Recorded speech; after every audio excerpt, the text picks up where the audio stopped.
नमस्कार, अपना उत्तराखंड में आप सभी का बहुत स्वागत है। मैं हूं आपके साथ में अमनदीप। खबरों की शुरुआत करते हैं। देहरादून से बड़ी खबर मिल रही है। पुष्कर सिंह धामी कैबिनेट से 2 मंत्रियों की छुट्टी हो सकती है। सूत्रों के हवाले से बड़ी खबर आ रही है। कैबिनेट के 2 चेहरे बदले जा सकते हैं। सूत्रों के मुताबिक फरवरी में बीजेपी संगठन के साथ ही कैबिनेट में भी फेरबदल हो सकता है। और सूत्रों के हवाले से बड़ी खबर यह भी है कि मौजूदा कैबिनेट के 2 चेहरे बाहर हो सकते हैं, जबकि नए चेहरों को मंत्री पद मिल सकता है। वसंत पंचमी के आसपास ये बड़ा फेरबदल हो सकता है। धामी कैबिनेट में पहले से ही 4 पद खाली हैं और 2 मंत्रियों की भी छुट्टी होती है, तो कैबिनेट में 6 पद खाली हो जाएंगे। धामी कैबिनेट में 6 नए मंत्री शामिल हो सकते हैं। इस सुगबुगाहट के बीच में बीजेपी विधायकों में भी खासी जोड़तोड़ शुरू हो गई है और धामी कैबिनेट में शामिल होने के लिए विधायक खूब जोर आजमाइश कर रहे हैं।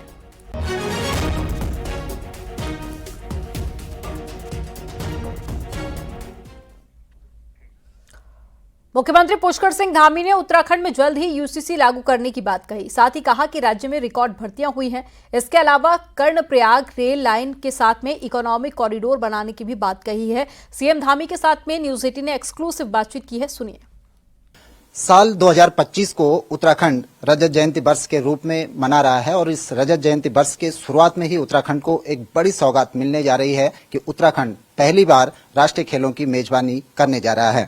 हमारे साथ मौजूद हैं इस राष्ट्रीय खेलों की मेजबानी की अगुवाई करने वाले मुख्यमंत्री पुष्कर सिंह धामी। सबसे पहले तो आदरणीय प्रधानमंत्री श्री नरेंद्र मोदी जी का धन्यवाद करता हूं कि उन्होंने 12 अक्टूबर 2023 को पिथौरागढ़ में इस बात का उद्घोष किया था कि इस बार के राष्ट्रीय खेल 38वें राष्ट्रीय खेल उत्तराखंड में आयोजित होंगे और वो आयोजन हमारा हो रहा है। उसके लिए सभी तैयारियां हमारी लगभग अंतिम चरण में हैं और जितने भी जगह पर राष्ट्रीय खेल आयोजित होने हैं उन सभी का सुधारीकरण है, नवनिर्माण है, पुनर्निर्माण है, जो व्यवस्थाएं हैं, अवस्थापना है, सारा काम हम तेजी से कर रहे हैं। मैं स्वयं भी उसकी लगातार समीक्षा कर रहा हूं। कॉटन रेजर से लेकर कई सारी चीजें हो चुकी हैं। लोगो भी हमारा लॉन्च हो चुका है, मिसाल भी हमारी चल रही है और सभी लोग बहुत उत्साह में भी हैं,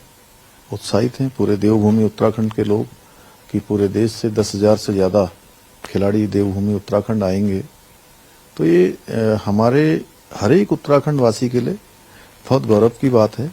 हम सभी स्वागत करेंगे, प्रत्येक परिवार भी, प्रत्येक जनगण मन सभी उसमें शामिल होंगे। उत्तराखंड में ऋषिकेश से कर्णप्रयाग के बीच जो रेल लाइन जा रही है उसको तो एक माइलस्टोन माना ही जाता है कि उत्तराखंड की तस्वीर बदल देगा जब प्रैक्टिकली ग्राउंड पर उतरेगा।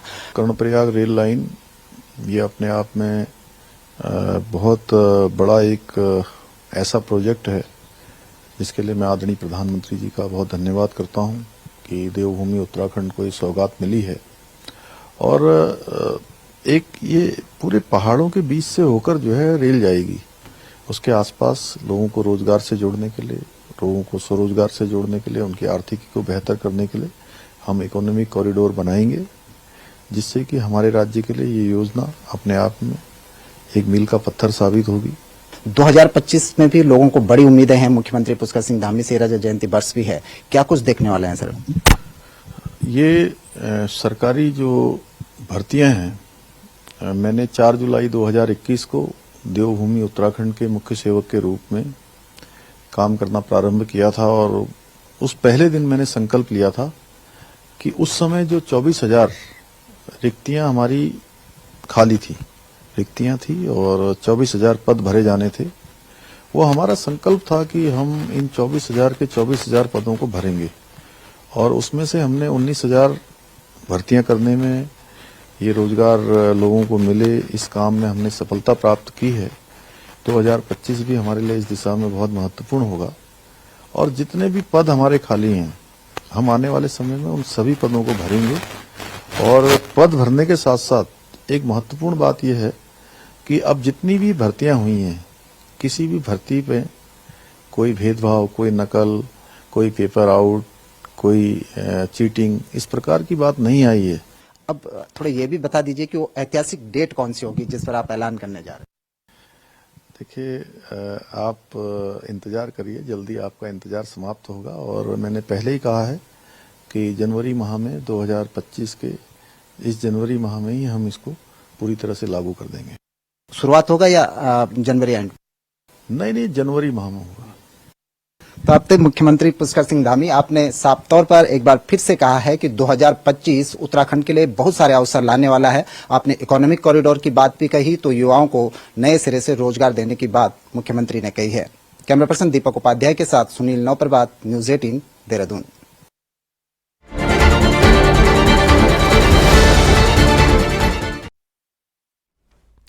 टिहरी की देवप्रयाग नगरपालिका सीट पर चुनाव से पहले ही फैसला हो गया है। बीजेपी प्रत्याशी ने नगरपालिका चुनाव में निर्विरोध जीत दर्ज की है।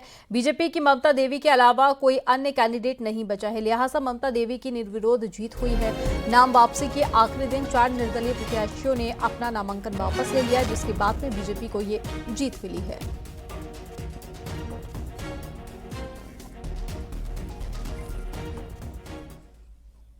कुमाऊं के सबसे बड़े नगर निगम हल्द्वानी में भी सियासी जंग और मजेदार हो गई है। नाम वापसी के आखिरी घंटों में समाजवादी पार्टी ने मैदान छोड़ दिया। समाजवादी पार्टी के प्रत्याशी शोएब अहमद ने नामांकन वापस लेने के अंतिम दिन अपना नामांकन वापस ले लिया, जिससे हल्द्वानी की सियासत अचानक से बदल गई। जो मुकाबला कल तक त्रिकोणीय दिख रहा था, वो अब सीधे सीधे बीजेपी और कांग्रेस के बीच में सिमट गया है। हालांकि मुस्लिम वोटों के लिहाज से ये कांग्रेस के लिए फायदेमंद हो सकता है, लेकिन वोटों का ध्रुवीकरण कांग्रेस के लिए नुकसानदेह भी हो सकता है। अब मैदान में कांग्रेस से ललित जोशी तो बीजेपी से गजराज सिंह बिष्ट मैदान में हैं।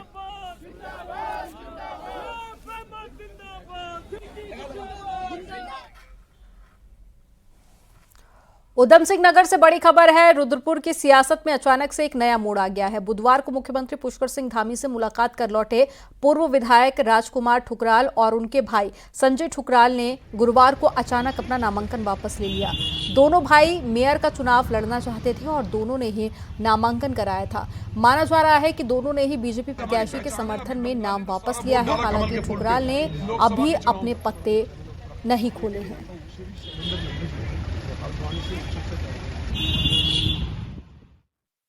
मैंने भी परिवार में आके अपने इष्ट मित्रों से बातचीत की है।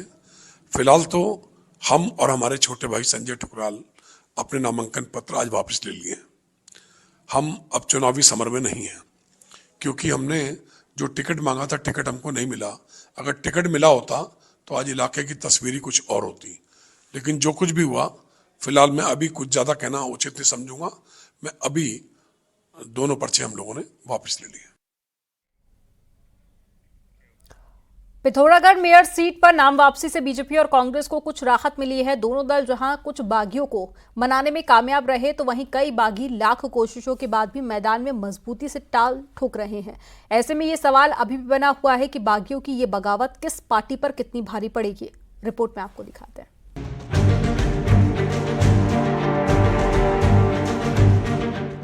पहली बार नगर निगम बने पिथौरागढ़ में मेयर की सीट को लेकर घमासान जारी है। कांग्रेस और बीजेपी जैसे बड़े दलों ने जहां मेयर की सीट पर काबिज होने के लिए रात दिन एक किया है, वहीं इन दलों की राह में अपनों ने ही रोड़े अटकाए हैं। लेकिन नाम वापसी से इन दलों को कुछ राहत भी मिली है। बीजेपी की सीमा रावत ने नामांकन वापस लेकर पार्टी उम्मीदवार कल्पना देवलाल की राह कुछ आसान की है। बावजूद इसके अभी भी बीजेपी की 3 बागी महिला उम्मीदवार मैदान में डटी है। रावत जी के लिए ये पार्टी एक माँ के समान है और मैं एक बेटे को माँ से अलग नहीं कर सकती। मैंने देखा है रातों में उनकी नींदें उड़ी हैं। रात 2-2, 3-3 बजे सोते थे ये। मैं उस बेटे को उसकी माँ से अलग नहीं कर सकती। परिवार में आपस में मिलजुल कर रह के ही काम किया जा सकता है। भारतीय जनता पार्टी एक संगठन है जिसमें हर एक कार्यकर्ता का अपनी इम्पोर्टेंस है, हर कार्यकर्ता की एक अपना महत्वपूर्ण रोल है। तो मैं वही चाहूँगी कि हर कार्यकर्ता अब हमें सहयोग करे। नाम वापसी का दिन कांग्रेस के लिए भी कुछ राहत लेकर आया है। महिला कांग्रेस की जिला अध्यक्ष भावना नगरकोटी ने मैदान से हटने का ऐलान किया है। भावना ने पार्टी उम्मीदवार अंजू लुंठी को खुला समर्थन दिया है। वहीं विधायक मयूख महर की उम्मीदवार मोनिका महर पूरी तरह मैदान में डटी है। इस लिहाज से अभी भी कांग्रेस उम्मीदवार की राह का रोड़ा मोनिका महर बनी हुई है। गहन चिंतन करने के बाद मुझे ये लगा कि अंजू लुंठी जी मुझसे योग्य थी, मुझसे अधिक पदों पर वो रही हैं, तो मुझे अब अपना नामांकन वापस लेने में कोई आपत्ति नहीं है। मैं अंजू लुंठी जी को अपना पूरा समर्थन दे रही हूँ। कांग्रेस पार्टी को इससे फायदा होगा क्योंकि भावना नगर कोटी एक जागरूक महिला है, जो हमेशा सड़कों पर रहती है, पार्टी के लिए काम करती है, धरनों में रहती है, जो महिलाओं की आवाज़ उठाती है। निश्चित तौर पर उनके साथ आने से कांग्रेस पार्टी मजबूत हुई है और हम मिलकर ये सीट जीत रहे हैं। रूठने मनाने का खेल नाम वापसी के साथ ही पूरी तरह बंद हो गया है। अब फैसला मैदान जंग में होगा। ऐसे में ये देखना काफी दिलचस्प होगा कि बागियों की ये बगावत किस पार्टी पर भारी पड़ती है। न्यूज़ 18 के लिए पिथौरागढ़ से विजयवर्धन उप्रेती की रिपोर्ट। हरिद्वार से खबर है, जहां पर भगवानपुर नगर पंचायत में पर्चा दाखिल करने वाले नरेश धीमान ने बीजेपी नेताओं पर दबाव बनाने का आरोप लगाया। यही नहीं, नरेश धीमान की तबीयत भी बिगड़ गई और उन्हें अस्पताल में भर्ती कराना पड़ा। धीमान का कहना है कि बीजेपी नेताओं के दबाव की वजह से उनकी हालत बिगड़ गई और धीमान ने कहा कि मैंने पर्चा भरा तो क्या गलत किया। आपको बता दें कि नरेश ने बीजेपी से बागी होकर अपना नामांकन किया था। भगवानपुर में बीजेपी के प्रभारी भगवान सैनी भी अस्पताल में ही नजर आए।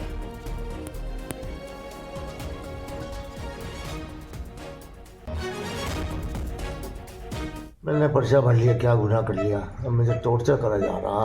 कौन कर रहा है टॉर्चर? अरे भाई साहब पता नहीं, बस क्या बता दो, कोई जेल भेज देंगे, तेरे बच्चे उड़वा देंगे। टॉर्चर करने वाले में कौन लोग, किसी का नाम पता? मुझे मार देंगे, फिर अगर मैंने नाम बता दिया फिर मैं जेल भेज देंगे भाई साहब। उत्तराखंड निकाय चुनाव के लिए नामांकन की प्रक्रिया भी पूरी हो चुकी है। ऐसे में कांग्रेस के कई उम्मीदवारों के पर्चे खारिज होने से राज्य की राजनीति गर्मा गई है। मंगलौर में कांग्रेस के प्रत्याशी मोहम्मद इस्लाम, हरबटपुर में यामिनी रोहिला और देहरादून के पूर्व पार्षद मोहम्मद इलियास अंसारी के साथ में उधम सिंह नगर के नगला में कांग्रेस प्रत्याशी के नामांकन रद्द हो गए हैं। अब कांग्रेस का कहना है कि बीजेपी सरकारी तंत्र का दुरुपयोग करके नामांकन रद्द करवा रही है। साथ ही कांग्रेस इस मुद्दे पर हाईकोर्ट जाने की भी प्लानिंग कर रही है। वहीं बीजेपी का कहना है कि कांग्रेस नेताओं ने सरकारी जमीनों पर कब्जा किया था, इसलिए उनके नामांकन रद्द हुए। की राजनीति उत्तर प्रदेश और बिहार बनाने जा रही है भाजपा उत्तराखंड को। मतलब आप क्या कर रहे हैं? एमएलए जो है कक्ष में घुस करके आरओ के, नगर आयुक्त के, मुख्य नगर आयुक्त के, उनको धमका रहे हैं। जबरदस्ती गलत रिपोर्ट बना करके आपत्तियां लगवा करके और पर्चे खारिज करवाने का काम कर रहे हैं। विधायक खुद बैठ करके जिस प्रकार से वहां पर उन्होंने जिस प्रकार की हद करी है, हम उसकी मजम्मत करते हैं। उसमें हम हाईकोर्ट जाएंगे। देखिए, नामांकन की एक पद्धति होती है कि नियमावली होती है। सरकारी भूमि पर कब्जे करने का जो कांग्रेस का नेचर रहा है और ऐसे लोगों को जब उनकी अहिंसा के साथ आते नहीं है उनका नामांकन कराना, स्वयं उनसे नामांकन रद्द होना था। अब कांग्रेस के बड़े बड़े नेता, पूर्व में विधायक और वर्तमान विधायक भी हैं, और वो ऐसे प्रत्याशी को ला रहे हैं जिसको बाद 30 साल हो ही नहीं हो, 30 साल से अधिक उम्र चाहिए। तो ऐसे इस प्रकार के विषय हैं जिन विषयों के आधार पर नामांकन रद्द होते हैं। इसलिए नामांकन रद्द एक तार्किक पद्धति नियमावली के तहत ही होता है। इस प्रकार के आरोप लगाकर कांग्रेस उन लोगों को प्रत्याशी बनाना चाहती थी जो इसके योग्य नहीं थे।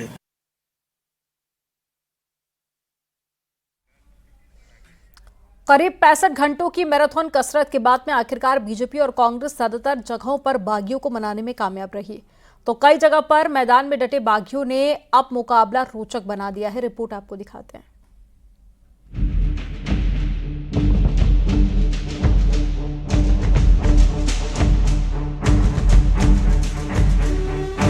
निकायों चुनावों के लिए 30 दिसंबर को खत्म हुए नामांकन के बाद बीजेपी ने बागियों को मनाने के लिए ऑपरेशन शुरू किया।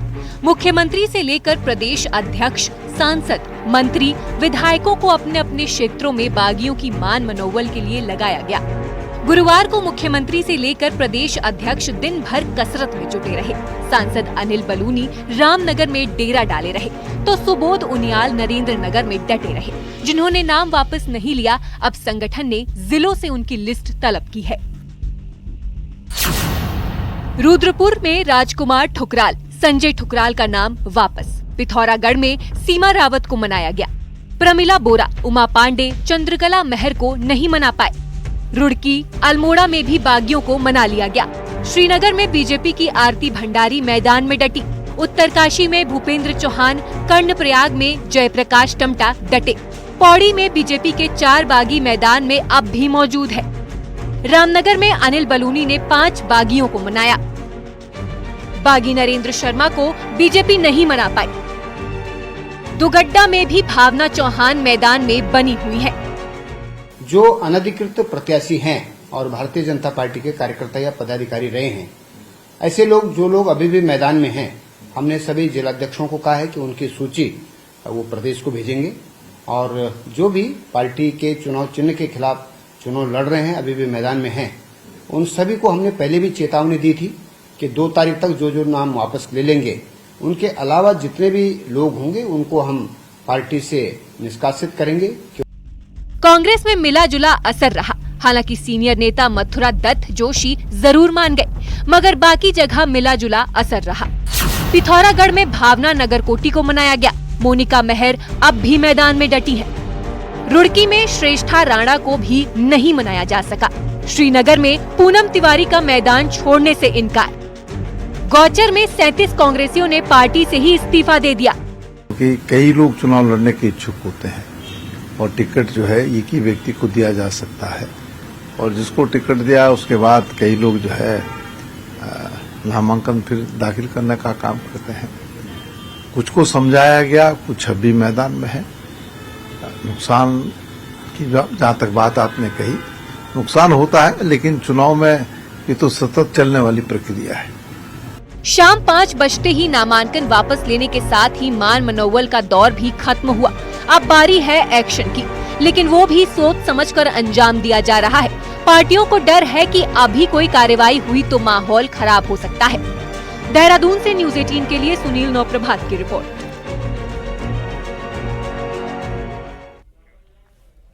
मुख्यमंत्री पुष्कर सिंह धामी आज टिहरी के सुरकंडा देवी मंदिर पहुंचे और यहां पर मंदिर में पूजा अर्चना भी की। स्थानीय लोगों ने मुख्यमंत्री धामी का जोरदार स्वागत किया। सीएम धामी रोपवे से सुरकंडा देवी धाम पहुंचे और इस दौरान रोपवे के साथ में अन्य सुविधाओं और व्यवस्थाओं का फीडबैक लिया। सीएम धामी लोगों से बात करते रहे। स्थानीय लोगों के साथ ही पर्यटकों के साथ भी संवाद किया। आपको बता दें कि सुरकंडा देवी रोपवे का लोकार्पण भी मुख्यमंत्री पुष्कर सिंह धामी ने किया था।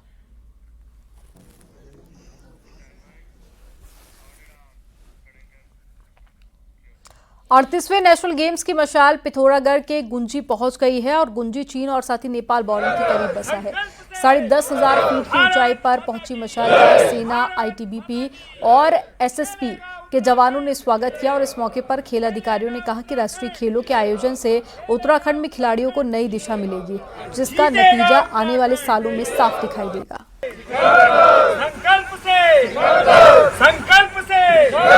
संकल्प से भारत माता की खेलेगा उत्तराखंड, खेलेगा उत्तराखंड। हरिद्वार के लक्सर में आबकारी विभाग की छापेमारी में देसी शराब की अवैध रिफिलिंग फैक्ट्री पकड़ में आई है। जिला आबकारी अधिकारी के नेतृत्व में छापेमारी करने पहुंची विभाग की टीम को लक्सर के एक घर से 250 भरे हुए शराब की बोतलें मिली है और साथ ही हजारों ढक्कन, खाली बोतल और साथ ही सिरिंज बरामद हुई है। यहां घर में शराब के ट्रेटा पैक से सिरिंज के जरिए शराब निकालकर बोतलों में भरे जाने का काम चल रहा था और साथ ही इन दिनों चल रहे निकाय चुनाव के दौरान धड़ल्ले से चोरी की गई मिलावटी शराब बेची जा रही थी। शुरुआती तौर पर मोनू नाम के शख्स के द्वारा शराब की रिफिलिंग फैक्ट्री चलाने की बात सामने आई। आबकारी विभाग की टीम ने माल जब्त कर लिया है, साथ ही आरोपी के खिलाफ संबंधित धाराओं में मामला दर्ज किया है।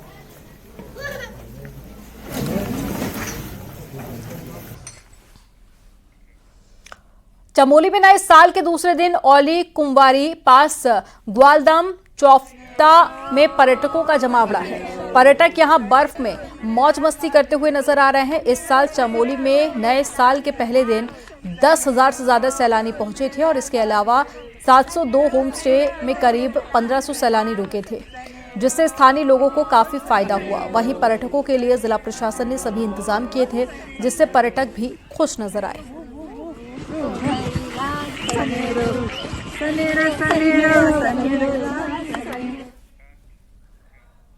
चमोली के विश्व प्रसिद्ध पर्यटक स्थल औली में इन दिनों पर्यटकों का जमावड़ा लगा हुआ है। नए साल का जश्न मनाने के लिए भारी संख्या में पर्यटक यहां पहुंचे हुए हैं। ऐसे में औली में जगह जगह पर गंदगी का अंबार लगा है। वहीं नगर पालिका जोशीमठ की टीम ने मौके पर पहुंचकर पूरे कूड़े को इकट्ठा किया। करीब 1.5 क्विंटल कूड़ा इस दौरान इकट्ठा किया गया।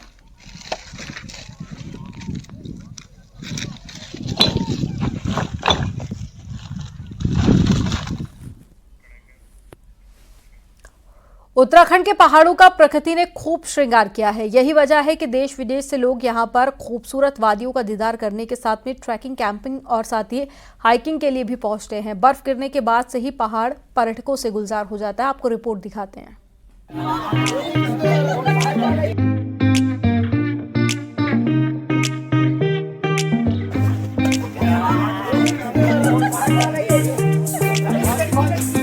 नए साल में भी पहाड़ पर्यटकों से गुलजार हैं। पर्यटन स्थल हर्षिल, दयारा और केदार काठा पर्यटकों से पैक हैं। करीब 5000 से ज्यादा पर्यटक पहुंचे हुए हैं, जो बर्फबारी के बीच कैंपिंग, ट्रैकिंग और हाइकिंग का मजा ले रहे हैं। तस्वीरें बयां कर रही हैं कि किस तरह पहाड़ की वादियों में पर्यटक लुत्फ ले रहे हैं। पहली बात तो इससे सुंदर कोई वैली ही नहीं है। बहुत सुंदर है ये जगह। मतलब यहाँ पे इतना पीस है, पर स्नोफॉल के बाद से और ज़्यादा अच्छी हो गई है। बस यहाँ पे प्रॉब्लम है कि यहाँ पे पानी जम जाता है। यहाँ पे अगर पानी ना जमे तो उसके अलावा कोई प्रॉब्लम ही नहीं है। और यहाँ के लोगों की एक खास बात यह है कि यहाँ के लोग जो है बहुत अच्छे हैं, नेचर वाइज और कोऑपरेटिव भी बहुत हैं।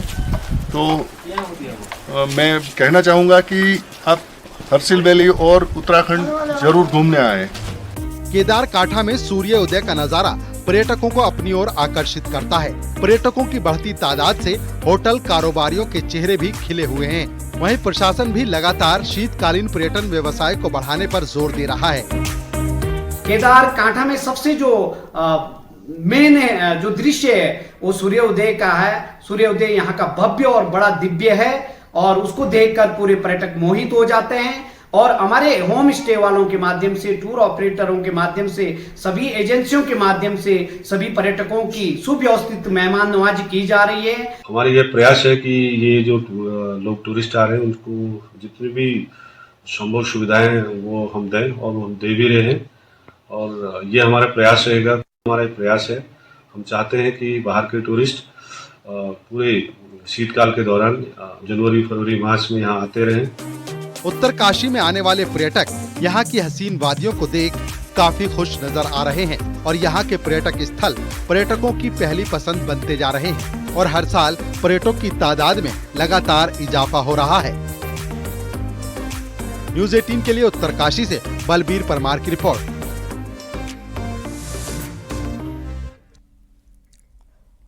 उत्तरकाशी के ऊंचाई वाले इलाकों में बर्फ की वजह से सड़कों पर फिसलन हो रही है। वहीं प्रशासन की टीम बर्फ को हटाकर सड़क को ठीक करने में जुटी हुई है।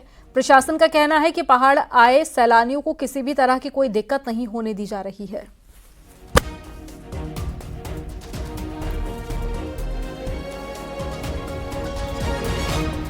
तमाम जो हमारी चुनौतियां हैं इनसे निपटने के लिए प्रशासन पूरी तरह से तैयार है।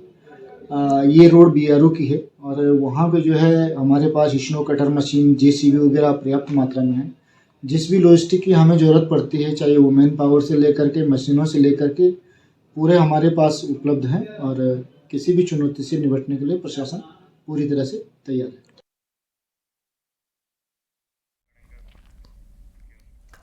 हरिद्वार में चाइनीज मांझे से हुई मौत के बाद में प्रशासन हरकत में आया और चाइनीज मांझे के खिलाफ अभियान चलाया। देर शाम को ज्वालापुर के पीठ बाजार में पहुंचे एसडीएम अजयवीर सिंह और सीओ शांतनु पाराशर ने कई दुकानों पर छापेमारी की और चाइनीज को जब्त कर लिया। और कार्रवाई के दौरान एक पतंग और मांझे के कारोबारी के गोदाम से प्रशासन ने चाइनीज मांझे के 100 कट्टे बरामद किए हैं। अधिकारियों का कहना है कि माल सीज कर दिया गया है और साथ ही प्रतिबंध के बावजूद चाइनीज मांझा बेचने वाले दुकानदारों के खिलाफ भी मामला दर्ज किया गया। पूछो यहाँ पे कहाँ रहता है और यहाँ कैसे काम करता है? चाइल्ड लेबर में करो उसके कहाँ रहते हैं। एक और चंपावत पुलिस ने करीब 20 घंटे तक राहत अभियान चलाकर कैंटर में फंसे एक व्यक्ति को सुरक्षित बाहर निकाला। असल में टनकपुर से लोहा घाट आ रहे कैंटर लोहावती नदी जा रहा था और जहां पर गिर गया, लेकिन कैंटर में फंसे लोगों को निकालना रेस्क्यू टीम के लिए खासा मुश्किल भरा रहा, लेकिन पुलिस और एसडीआरएफ की टीम ने कैंटर को काटकर सभी को बाहर निकाला।